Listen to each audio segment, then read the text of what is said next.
Of course, here's a rewritten, polished version of your text while keeping the tone cinematic and dramatic. Sean Carter, known to the world as Jay-Z, felt the cold sting of the New York federal courtroom air in January 2025, but even colder were the whispers swirling like a digital virus outside. G footage, Diddy, Jay-Z, being erased. Words like shards of a bad dream permeated the information space, threatening to fracture the empire he had painstakingly built. The laser-sharp gaze of Judge Annalisa Torres bore down on his legal counsel. Jay-Z knew this was more than just a legal battle. This was a multi-front war, a direct assault on his honor, his legacy, and everything he stood for. "I will never tolerate these lies," Jay-Z muttered under his breath, his voice low but unwavering. Flashing headlines danced in his mind, salacious rumors, alleging scandalous footage involving himself and Diddy fabrications, smears, a grotesque distraction from the horrific truth about Sean Diddy Combs. "I have, and always will, fight against injustice and deceit." The judge's voice sliced through the tense courtroom silence. "Counsel, your tactics, though perhaps effective elsewhere, are crossing a line. This court will not be rushed, nor will it be swayed by wealth or fame. Your request to unmask the plaintiff, Jane Doe, at this stage is unacceptable, especially while malicious rumors run rampant. This court will not become a pawn to deflect from the real investigations at hand." With a decisive thud, Judge Torres brought her gavel down. "The defense's request is denied." A ripple of murmurs surged through the gallery like an unseen current. Jay-Z inhaled deeply, his eyes narrowing. This was merely the beginning. Justice, he knew, often illuminated the darkest, most unexpected corners of history, unearthing secrets long buried. And to truly understand what was unfolding, we must travel back in time. September 2000, the night of the MTV Video Music Awards. Flashing lights, pulsating music, the scent of expensive champagne clung to the air. After the awards, the afterparties had transformed into temples of decadence and fleeting dreams. Diddy, then at the zenith of his power, moved like a crowned monarch through the swirling mass of Hollywood's elite. His charisma was electric, his magnetism undeniable. To be in his orbit was to feel an intoxicating sense of arrival. Rising stars, veteran actors, supermodels from Naomi Campbell to Paris Hilton, all gravitated towards him. A Diddy afterparty wasn't just an event. It was a rite of passage, a ticket to the inner sanctum of celebrity. Yet beneath that shimmering veneer, a darker current pulled at the edges. "My dear, you possess a captivating light," Diddy purred, his voice smooth, hypnotic. As he approached a young, wide-eyed actress, she was fresh-faced, her awe barely concealed. "Come, let me introduce you to some truly influential people. The night is young and your star is just beginning to rise." Flattered, overwhelmed, and eager, the young actress smiled shyly and followed him. Jay-Z, standing nearby, leaned toward a close friend and whispered, "It's Diddy again. Same old script. That girl has no idea what she's walking into." The whispers grew faint echoes in a cavernous hall, stories of private rooms, of drinks offered and pressed into hands, of sudden disorientation where the lines between consensual encounters and something far more sinister began to blur. Diddy's inner circle, alluring on the outside, was a gilded cage. Names like Usher, who once lived with Diddy as a young artist, or rapper Maze, who publicly clashed with Diddy over contracts and control, bore silent or open testimony to the mogul's reach. At another event, Jay-Z casually approached Maze. "Hey Maze, how's that contract with Diddy? Rumor has it, things aren't going too well." Maze sighed, a weariness in his voice. "You know, Jay, things were never simple with Diddy. He wanted to control everything.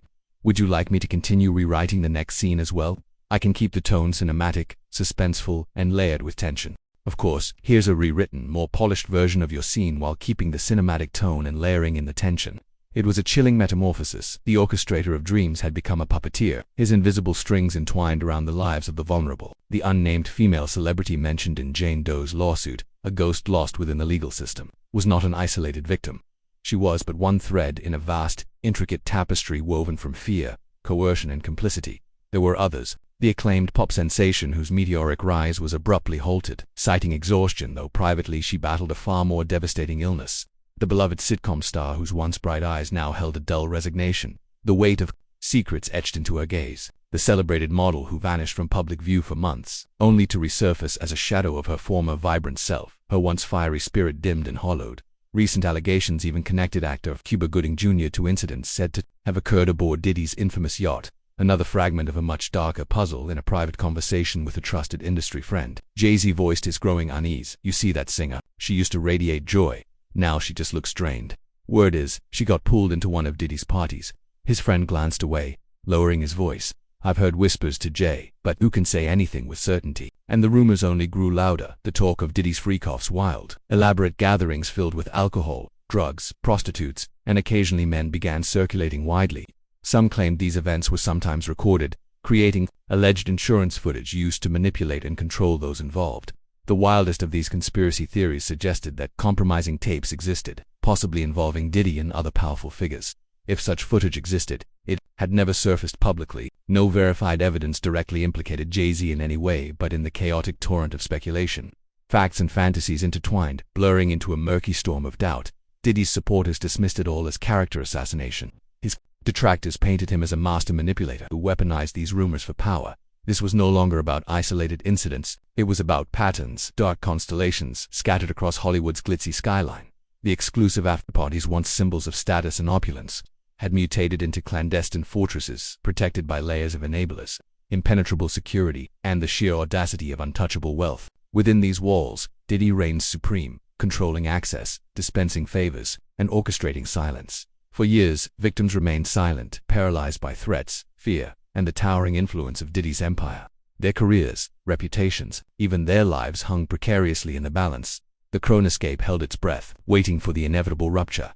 In a rare moment of introspection, Jay-Z whispered to himself one day, "It's all going to come out. It can't stay buried forever."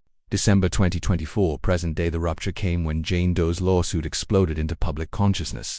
The media storm raged with relentless fury, and then unexpectedly Jay-Z's name was pulled into the vortex. For a man who had built his empire on vision, respect, and business acumen, this was not just a legal challenge, it was a deeply personal assault, a stain on everything he had worked to create. "I can't believe this," Jay-Z said to his attorney, his voice low but steel-hard. "These allegations, they're an insult, pure fabrication." He understood better than anyone that in the digital age, even a baseless rumor could inflict irreversible damage. "We need to clear this up immediately." His legal team, armed with decades of experience, moved quickly and decisively, dismissing the allegations as absurd, frivolous, and blatant blackmail. But Jay-Z didn't merely want to win the legal battle. He wanted the truth exposed, not just for himself, but for those who had placed their trust in his name, his vision, his legacy. The fight, however, was far from straightforward. At the initial hearing in January 2025, Jay-Z's lawyers made an aggressive push, petitioning to unmask Jane Doe and demanding a swift dismissal. But Judge Annalisa Torres was unyielding. "This court will not be rushed, nor will it be pressured by high-profile attorneys or their clients' fame," she declared, her voice echoing through the courtroom. Though her rebuke was not directly aimed at Jay-Z himself, the message was unmistakable. The courtroom was not a stage. "The rules of power shifted here. Would you like me to continue and keep this tone? We can build this into a full cinematic script if you want. Of course, here's your rewritten version without headings." As one continuous narrative, the whispers persisted, fueling fresh waves of speculation about Jay-Z's supposed involvement. Alone with his thoughts, Jay-Z muttered under his breath, every word, every move scrutinized. "I have to stand firm." Then, in February 2025, the case took an unexpected and dramatic turn when Jane Doe voluntarily withdrew her lawsuit against Jay-Z, Aaron, and Diddy. The court dismissed the case with prejudice, legally closing the door on any future attempts to refile. For Jay-Z, this was a definitive legal victory. Standing before reporters, his voice steady and firm, he declared, "The frivolous, fictitious, and appalling allegations have been dismissed. This civil suit was without merit and never going anywhere. The truth, as it always does, has prevailed." The world exhaled for now. Jay-Z's name was cleared in the public arena, but the storm continued to brew beneath the surface. Shortly after the dismissal, ABC News obtained a secret recording, a clandestine piece of evidence that reignited the public discourse. In the recording, Jane Doe's voice, fragile but distinct, was heard admitting to private investigators Jay-Z didn't have anything to do with any sexual acts. More startlingly, she confessed that her own legal team had pressured her into including Jay-Z in the lawsuit. Jay-Z's attorney, visibly relieved, told the media, "This recording speaks for itself. It is undeniable, irrefutable evidence of my client's innocence, a complete rebuttal to this fabricated narrative." Yet, the relief was short-lived. Jane Doe soon retracted her confession, claiming she had felt intimidated during the private interview and reaffirming her original allegations. She stated that her decision to withdraw was driven by fear of retaliation, proof that even as Diddy's empire crumbled, remnants of his power continued to instill terror. Jay-Z, with the clarity of a seasoned leader, recognized the deeper battle at play. This was no longer just about clearing his name. It was about exposing the roots of corruption and predation that had remained hidden for far too long. While Jay-Z walked away exonerated, Diddy faced an entirely different fate. Once the untouchable king of entertainment, Diddy now stood at the the center of a sprawling federal investigation, a complex web of sex trafficking, extortion, and organized criminal enterprise finally unraveling after years of secrecy. The glittering facade that had concealed his darkest deeds was disintegrating under the weight of mounting evidence. Though whispers continued about alleged gay footage, tapes rumored to have been used for blackmail and control, no verified or credible evidence ever emerged linking Jay-Z to such material. The federal charges against Diddy, while confirming the existence of filmed fracas involving sexual acts, focused squarely on his exploitation of victims, many of whom were vulnerable, and some underage. The rumors of sexual orientation or salacious private videos remained speculative noise, never substantiated by law enforcement or mainstream media. Justice will be served, Jay-Z stated in a private interview, his eyes distant, gazing at the vast city skyline glittering beneath him. No one, no matter how powerful, can escape it.